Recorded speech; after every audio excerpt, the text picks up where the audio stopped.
Hi hello friends, welcome back to my channel. ನೀವೇನಾದರೂ first time ನನ್ನ ಚಾನಲ್ನ visit ಮಾಡ್ತಾಯಿದ್ರೆ ದಯವಿಟ್ಟು ಸಬ್ಸ್ಕ್ರೈಬ್ ಆಗಿ, ಹಾಗೆ ಪಕ್ಕದಲ್ಲಿ ಕಾಣ್ತಾ ಇರೋ ಬೆಲ್ ಬಟನ್ನ ಕ್ಲಿಕ್ ಮಾಡಿ. ಈ ಥರ ಮಾಡೋದ್ರಿಂದ ನಾನು ಹಾಕೋ ವೀಡಿಯೋಸ್ ನಿಮಗೆ ನೋಟಿಫಿಕೇಷನಲ್ಲಿ ಬರುತ್ತೆ. ಇವತ್ತಿನ ವಿಡಿಯೋನ ಸ್ಟಾರ್ಟ್ ಮಾಡೋಣ. ಇವತ್ತೊಂದು ಕುಕ್ಕಿಂಗ್ ವಿಡಿಯೋ ಆಗಿರುತ್ತೆ. ಇವತ್ತು ನಾನು ಬೀಟ್ರೂಟ್ ಪಲ್ಯ ವಿತ್ ಜೋಳದ ರೊಟ್ಟಿ ಮಾಡ್ತಾಯಿದ್ದೀನಿ. ಎಲ್ಲರೂ ಬೀಟ್ರೂಟ್ನ ತುರಿದು ಪಲ್ಯ ಮಾಡೋದು ಕಾಮನ್ನು, ಬಟ್ ನಾನಿವತ್ತು ಬೀಟ್ರೂಟ್ನ ಹೆಚ್ಚಿಬಿಟ್ಟು ಸಣ್ಣದಾಗಿ ಕುಕ್ಕರಲ್ಲಿ ಪಲ್ಯ ಮಾಡ್ತಾಯಿದ್ದೀನಿ. ಅದ್ರ ಕಾಂಬಿನೇಷನ್ ಆಗಿ ಜೋಳದ ರೊಟ್ಟಿ. ಫಸ್ಟು ಕುಕ್ಕರಿಗೆ ಸ್ವಲ್ಪ ಎಣ್ಣೆ ಹಾಕಿ, ಎಣ್ಣೆ ಕಾದಾದ್ಮೇಲೆ ಸಾಸಿವೆ, ಸ್ವಲ್ಪ ಜೀರಿಗೆ ಹಾಕಿದ್ದೀನಿ. ಒಂದು 2 ಕಡ್ಡಿ ಅಷ್ಟು ಕರ್ಬೇವಿನ ಸೊಪ್ಪು,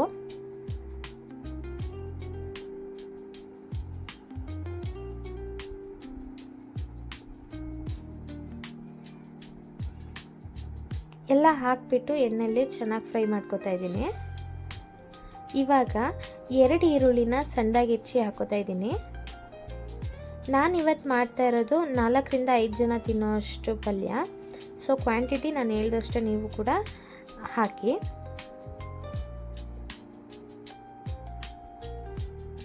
ಈರುಳ್ಳಿ ಎಣ್ಣೆ ಜೊತೆ ಚೆನ್ನಾಗಿ ಮಾಗಬೇಕು. ಬೀಟ್ರೂಟ್ ತುರಿದು ಮಾಡೋಕ್ಕಿಂತ ಈ ಥರ ಸಣ್ಣದಾಗಿ ಹೆಚ್ಚಿ ಪಲ್ಯ ಮಾಡೋದ್ರಿಂದ ತುಂಬ ಟೇಸ್ಟಿಯಾಗಿರುತ್ತೆ. ಒಂದ್ಸಲ ಟ್ರೈ ಮಾಡಿ ನೋಡಿ, ಡಿಫ್ರೆಂಟ್ ಆಗಿರುತ್ತೆ. ಇವಾಗ ಸ್ವಲ್ಪ ಅರಿಶಿನ ಪುಡಿ ಹಾಕಿದ್ಮೇಲೆ ಇನ್ನೊಂದ್ಸತಿ ಮಾಗಿಸ್ಕೊತಾ ಇದ್ದೀನಿ.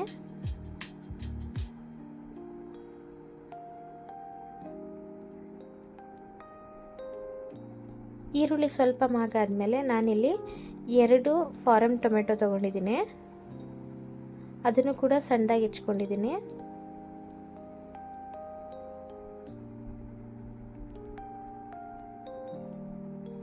ಟೊಮೆಟೊನು ಚೆನ್ನಾಗಿ ಮಾಗಿಸ್ಕೋಬೇಕು.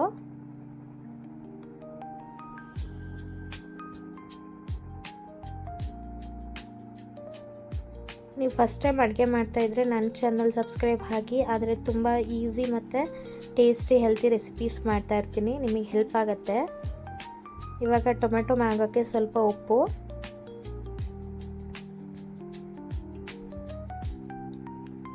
ಇವಾಗ ತಾನೇ ಅಡುಗೆ ಕಲಿತಿರೋರಿಗೆ ನನ್ನ ಚಾನಲಲ್ಲಿ ಮಾಡೋ ವಿಡಿಯೋಸ್ ತುಂಬ ಹೆಲ್ಪ್ ಆಗುತ್ತೆ. ಇವಾಗ ಉಪ್ಪು ಹಾಕಿದ್ಮೇಲೆ 2 ಸ್ಪೂನ್ ಖಾರದ ಪುಡಿ ಹಾಕೋತಾ ಇದ್ದೀನಿ. ಯಾಕಂದರೆ ಬೀಟ್ರೂಟ್ ಸ್ವೀಟ್ ಇರೋದ್ರಿಂದ ಖಾರದ ಪುಡಿ ಸ್ವಲ್ಪ ಜಾಸ್ತಿ ಹಾಕೋಬೇಕು, ಇಲ್ಲಾಂದರೆ ಪಲ್ಯ ಕೂಡ ಸ್ವೀಟ್ ಆಗುತ್ತೆ. ಖಾರದ ಪುಡಿ ಹಾಕಿ ಸ್ವಲ್ಪ ಮಾಗ್ಸಿದ ಮೇಲೆ ಹೆಚ್ಕೊಂಡಿರೋ ಸಣ್ಣಕ್ಕೆ ಬೀಟ್ರೂಟ್ನ ನೀರಲ್ಲಿ ಸ್ವಲ್ಪ ತೊಳೆಯೋಕೆ ಹಾಕಿದ್ದೆ. ಸೊ ಈ ಥರ ನೀಟಾಗಿ ತೊಳೆದ್ಬಿಟ್ಟು ಹಾಕೋತಾ ಇದ್ದೀನಿ. ನಾನಿಲ್ಲಿ 1/4 kg ಬೀಟ್ರೂಟ್ ತೊಗೊಂಡಿದ್ದೀನಿ.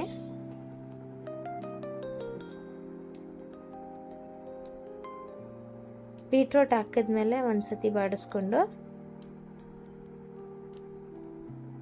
ನೀಟಾಗಿ ಮಾಗಿಸ್ಕೊತಾ ಇದ್ದೀನಿ.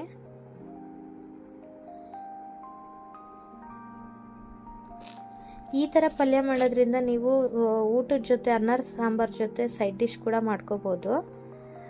ಇವಾಗ ಒಂದು ಸ್ಮಾಲ್ ಕಪ್ಪಷ್ಟು ತೊಗರಿಬೇಳೆ ನೀರಲ್ಲಿ ತೊಳ್ಕೊಂಡು ಹಾಕೋತಾ ಇದ್ದೀನಿ. ಇದಕ್ಕೆ ಮೇಯ್ನ್ ಇಂಗ್ರೀಡಿಯೆಂಟು ಪಲ್ಯದ ಜೊತೆ ತೊಗರಿಬೇಳೆ. ತುಂಬ ಚೆನ್ನಾಗಿರುತ್ತೆ ಪಲ್ಯ, ಒಂದ್ಸಲ ಟ್ರೈ ಮಾಡಿ ನೋಡಿ. ಮಾಮೂಲಿ ತುರಿದು ಬೀಟ್ರೂಟ್ ಪಲ್ಯ ಮಾಡೋದ್ರಿಂದ ಬರೀ ಬೀಟ್ರೂಟ್ ಸಿಗುತ್ತೆ, ಬಟ್ ಇದರಲ್ಲಿ ತೊಗರಿಬೇಳೆ ಹಾಕೋದ್ರಿಂದ ಟೇಸ್ಟ್ ತುಂಬ ಚೆನ್ನಾಗಿರುತ್ತೆ. ರೊಟ್ಟಿ, ಪಲ್ಯ, ದೋಸೆ ನೀವೆಲ್ಲ ರೀತಿಯೂ ಇದನ್ನು ಯೂಸ್ ಮಾಡ್ಕೋಬೋದು, ತುಂಬ ಚೆನ್ನಾಗಿರುತ್ತೆ.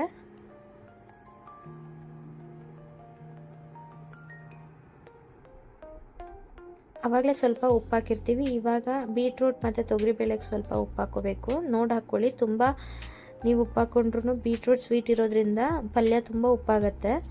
ಸೊ ಆವಾಗ ಸ್ವಲ್ಪ ಉಪ್ಪು, ಇವಾಗ ಸ್ವಲ್ಪ ಉಪ್ಪು ಹಾಕ್ಕೊಳ್ಳಿ ರುಚಿಗೆ ತಕ್ಕಷ್ಟು. ಆಮೇಲೆ ತೆಂಗಿನಕಾಯಿ ತುರಿ ಹಾಕ್ತಾಯಿದ್ದೀನಿ ಸ್ವಲ್ಪ.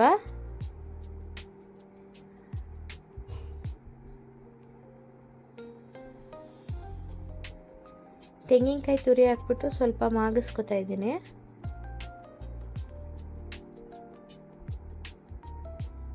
ನೆಕ್ಸ್ಟ್ ಇದಕ್ಕೆ ನೀರು ಕುಡಿಯೋ ಲೋಟದಲ್ಲಿ 1/2 ಗ್ಲಾಸ್ ನೀರು ಹಾಕ್ತಾಯಿದ್ದೀನಿ. ಜಾಸ್ತಿ ನೀರು ಹಾಕ್ಕೊಂಡ್ರೂ ಪಲ್ಯ ನೀರಾಗುತ್ತೆ, ಬೀಟ್ರೂಟ್ ನೀರು ಬಿಟ್ಕೊಳ್ಳುತ್ತೆ. ಆದ್ದರಿಂದ ನೀವು 1.5 ಗ್ಲಾಸ್ ಹಾಕಿ ಸಾಕು. ನಾವು ಹಾಕಿರೋ ಇಂಗ್ರೀಡಿಯೆಂಟ್ಸ್ ಎಲ್ಲ ನೀರಲ್ಲಿ ಮುಳುಗೋ ಅಷ್ಟಿದ್ರೆ ಸಾಕು.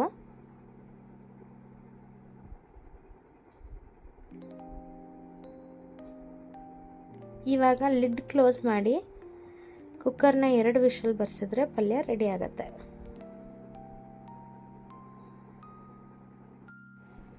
ಎರಡು ವಿಷಲ್ ಆಗಿದೆ, ಓಪನ್ ಮಾಡಿ ನೋಡೋಣ. ತೊಗರಿಬೇಳೆ ಎಲ್ಲ ನೀಟಾಗಿ ಚೆನ್ನಾಗಿ ಬೆಂದಿರುತ್ತೆ, ಬೀಟ್ರೂಟ್ ಜೊತೆ ಹೊಂದ್ಕೊಂಡಿರುತ್ತೆ, ತುಂಬ ಚೆನ್ನಾಗಿರುತ್ತೆ ಪಲ್ಯ ನೋಡಿ.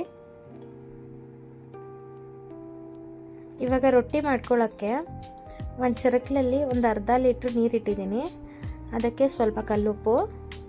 ಇಷ್ಟು ನೀರಿಗೆ ನಾವು 10 ರಿಂದ 12 ರೊಟ್ಟಿ ಮಾಡ್ಕೋಬೋದು. ನೀರು ಕುದಿ ಹತ್ತಿದ ಮೇಲೆ 2 ಬಟ್ಲು ನಾನು ಜೋಳದ ಹಿಟ್ಟು ಹಾಕ್ತಾಯಿದ್ದೀನಿ ನೀರಿಗೆ.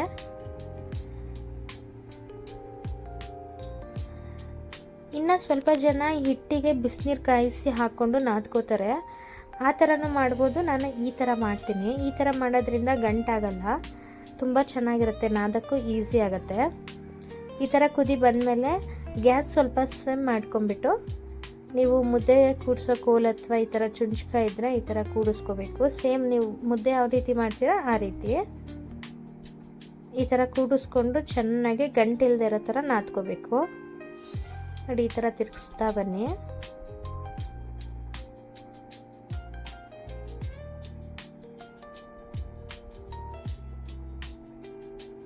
ಜೋಳದ ರೊಟ್ಟಿ ವಿತ್ ಬೀಟ್ರೂಟ್ ಪಲ್ಯ ತುಂಬ ಒಳ್ಳೆ ಕಾಂಬಿನೇಷನ್ ಆಗುತ್ತೆ. ಅಕ್ಕಿ ರೊಟ್ಟಿ ಕೂಡ ಚೆನ್ನಾಗಾಗುತ್ತೆ. ನಾನಿವತ್ತು ಜೋಳದ ರೊಟ್ಟಿ ಮಾಡ್ತಾಯಿದ್ದೀನಿ. ಈ ಥರ ಚೆನ್ನಾಗಿ ನಾದ್ಕೊಂಡು ಗಂಟು ಬೀಳದೇ ಇರೋ ಥರ ನೋಡ್ಕೊಳ್ಳಿ.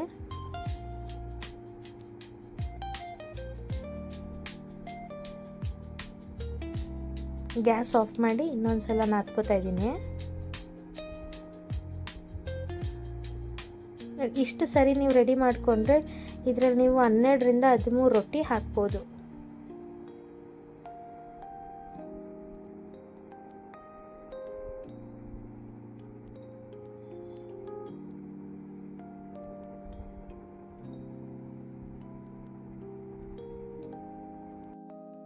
ಗಂಟು ಇಲ್ಲದೆ ಇರೋ ಥರ ನೋಡ್ಕೊಂಡು ನಾದ್ಕೊಂಡ್ರೆ ರೊಟ್ಟಿ ತುಂಬ ಚೆನ್ನಾಗಿ ಬರುತ್ತೆ. ಏನಾದರೂ ಗಂಟಾಯಿತು ಅಂದರೆ ರೊಟ್ಟಿಲಿ ಕೂಡ ಹಿಟ್ಟಿನ ಗಂಟು ಹಾಗೆ ಉಳಿದಿರುತ್ತೆ. ಸೊ ನೀಟಾಗಿ ಚೆನ್ನಾಗಿ ನಾದ್ಕೊಳ್ಳಿ. ಒಂದು 2 ಮಿನಿಟ್ಸ್ ಬಿಟ್ಟು ಈ ಥರ ಒಂದು ಪಾತ್ರೆ ತೊಗೊಂಡು ಸ್ವಲ್ಪ ಹಾರಿರುತ್ತೆ ಹಿಟ್ಟು, ಇದನ್ನು ಅದಕ್ಕೆ ಹಾಕೋತಾ ಇದ್ದೀನಿ.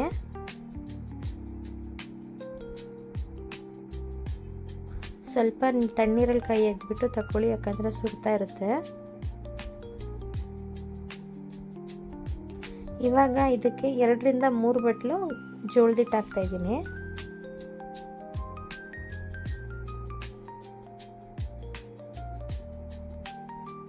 ಜೋಳದ ಹಿಟ್ಟು ಹಾಕಿ ಸ್ವಲ್ಪನೇ ನೀರು ಹಾಕಿ ಈ ಥರ ಚೆನ್ನಾಗಿ ನಾದ್ಕೋತಾ ಇದ್ದೀನಿ. ತುಂಬ ಸುಟ್ಟಿರುತ್ತೆ ಹಿಟ್ಟು, ಸೊ ಸ್ವಲ್ಪ ನೀರು ಕೂಡ ಆ್ಯಡ್ ಮಾಡಿಕೊಂಡು ಹಿಟ್ಟು ಆ್ಯಡ್ ಮಾಡಿಕೊಂಡು ರೊಟ್ಟಿ ಹಿಟ್ಟಿನ ಅದಕ್ಕೆ ಕಲಿಸ್ಕೋಬೇಕು. ತೀರಾ ತೆಳ್ಳಗಾದ್ರೂ ರೊಟ್ಟಿ ಅಂಟಾಗಿ ಕಿತ್ತೋಗೋ ಚಾನ್ಸಸ್ ಇರುತ್ತೆ, ಅಥವಾ ತೀರಾ ಗಟ್ಟಿ ಆದ್ರೂ ರೊಟ್ಟಿ ಹೊರಟು ಬರುತ್ತೆ. ಮೀಡಿಯಮ್ ಆಗಿರಲಿ ಹಿಟ್ಟು. ಸೊ ಸ್ವಲ್ಪನೇ ನೀರು ಹಾಕಿ ಈ ಥರ ನಾದ್ಕೊಳ್ಳಿ.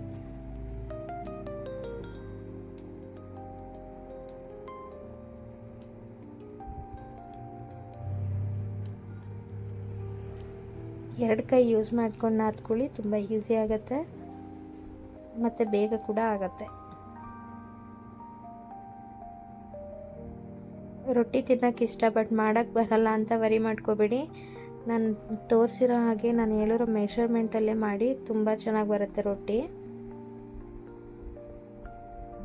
ಕಲಿಯೋ ತನಕ ಅಷ್ಟೇ, ಯಾವುದಾದ್ರೂ ಕಷ್ಟ ಕಲ್ತ ಮೇಲೆ ಈಸಿ ಅಲ್ವಾ. ಎಲ್ಲರೂ ಮುಂಚೆಯಿಂದನೂ ಕಲ್ತಿರಲ್ಲ. ಖಂಡಿತವಾಗ್ಲೂ ನೀವು ಒಂದಲ್ಲ ಒಂದಿನ ಕಲಿತೀರ. ನೋಡಿ ಕಲೀರಿ, ಕೇಳಿ ಕಲೀರಿ. ಒನ್ಸ್ ಇದು ನೀವು ಕಲ್ತ ಮೇಲೆ ನಿಮಗೆ ಅನಿಸುತ್ತೆ ಇಷ್ಟು ಈಸಿನ, ನಾನು ಇಷ್ಟು ಕಷ್ಟಪಡ್ತಿದ್ನ ಕಲಿಯೋಕ್ಕೆ ಅಂತ. ನಾನು ಸ್ಟಾರ್ಟಿಂಗ್ ಹಿಂಗೆ ಅನ್ನಿಸ್ತಾ ಇತ್ತು ಮದುವೆ ಆದಾಗ, ಅಯ್ಯೋ ನನಗೇನು ಬರಲ್ಲ ಅಂತ. ಅದೇ ಒನ್ಸ್ ಕಲ್ತ ಮೇಲೆ ತುಂಬ ಈಸಿ. ಇವಾಗೆಲ್ಲ ನಿಮಿಷಕ್ಕೆ 1 ರೊಟ್ಟಿ, ನಿಮಿಷಕ್ಕೆ 2 ಚಪಾತಿ ಒಸೆಯೋ ಕೆಪಾಸಿಟಿ ಇದೆ, ಖುಷಿಯಾಗುತ್ತೆ. ಸೊ ಅದರಿಂದ ಶೇರ್ ಮಾಡ್ತಾಯಿದ್ದೀನಿ, ನೀವು ಕಲೀರಿ ಅಂತ. ಈ ಥರ ನಾದ್ಮೇಲೆ ನಾವು ಸ್ವಲ್ಪನೇ ಹಿಟ್ಟು ತೊಗೊಂಡು ಕೈಯಲ್ಲಿ ರೌಂಡ್ ಶೇಪಿಂಗ್ ಮಾಡ್ಕೋಬೇಕು. ಮಾಡ್ಕೊಂಡ್ಮೇಲೆ ಹಿಟ್ಟಲ್ಲಿ ಈ ಥರ ಎದ್ಬಿಟ್ಟು ನಾನು ಮಾಡ್ತಾಯಿದ್ದೀನಲ್ಲ ಈ ಥರ ಮಾಡಿ, ಈ ಥರ ಮಾಡೋದ್ರಿಂದ ರೊಟ್ಟಿ ರೌಂಡ್ ಶೇಪಿಗೆ ಚೆನ್ನಾಗಿ ಬರುತ್ತೆ. ಒನ್ಸ್ ನೀವು ಟ್ರೈ ಮಾಡಿದಾಗ ಅದು ಬರದೇ ಇರ್ಬೋದು ಅಥವಾ ರೊಟ್ಟಿ ಕಿತ್ತೋಗ್ಬೋದು, ಬಿಡಬೇಡಿ. ಒಂದಲ್ಲ ಒಂದಿನ ಬಂದೇ ಬರುತ್ತೆ. ಒಂದು ಅರ್ಧೋಗ್ಬೋದು, 2 ಅರ್ಧೋಗ್ಬೋದು, ಬಟ್ 3ನೇದು 4ನೇದು ಖಂಡಿತವಾಗ್ಲೂ ತುಂಬ ಚೆನ್ನಾಗಿ ಬರುತ್ತೆ. ನಾನು ತೋರಿಸ್ತಾ ಇದ್ದೀನಲ್ಲ ಈ ಥರ ಕೈಯಲ್ಲಿ ತಟ್ಕೊಳ್ಳಿ. ಆಮೇಲೆ ಪೈಪ್ ಅಥವಾ ಲತ್ತೋಡಿ ನಿಮ್ಮ ಮನೇಲಿ ಏನಿದೆ ಅದನ್ನು ಯೂಸ್ ಮಾಡ್ಕೊಂಡು ಹಿಂಗೆ ಒಸ್ಕೋಬೋದು. ರೊಟ್ಟಿ ಇಟ್ಟು ನೋಡ್ತಾ ಇರ್ಬೋದು, ಕೊಳ್ಪೆ ಕೂಡ ಅಂಟ್ತಾ ಇಲ್ಲ, ಎಷ್ಟು ಚೆನ್ನಾಗಿ ಬರ್ತಿದೆ ಅಂತ. ಹಂಚು ಚೆನ್ನಾಗಿ ಕಾದಾದ್ಮೇಲೆ ನೀವು ಹಂಚಿನ ಮೇಲೆ ರೊಟ್ಟಿ ಹಾಕಬೇಕಾಗುತ್ತೆ. ರೊಟ್ಟಿ ಸ್ವಲ್ಪ ಸ್ವಲ್ಪ ಸಣ್ಣ ಸಣ್ಣ ಬಬಲ್ಸ್ ಬಂದಾಗ ನೀವು ಕಾಟನ್ ಬಟ್ಟೆಯಿಂದ ನೀರು ಹಚ್ಚಿಬಿಟ್ಟು ಈ ಥರ ಬೇಯಿಸ್ಕೊಳ್ಳಿ. ಆ ವಿಡಿಯೋ ಸ್ಕಿಪ್ ಆಗಿದೆ, ಸಾರಿ. ನೋಡ್ತಾ ಇರ್ಬೋದು ಎಷ್ಟು ಚೆನ್ನಾಗಾಗಿದೆ ರೊಟ್ಟಿ ಬೀಟ್ರೂಟ್ ಪಲ್ಯ ಅಂತ. ನೀವು ಒಂದ್ಸಲ ಈ ಥರ ಪಲ್ಯ ಮತ್ತು ರೊಟ್ಟಿ ಟ್ರೈ ಮಾಡಿ ನೋಡಿ.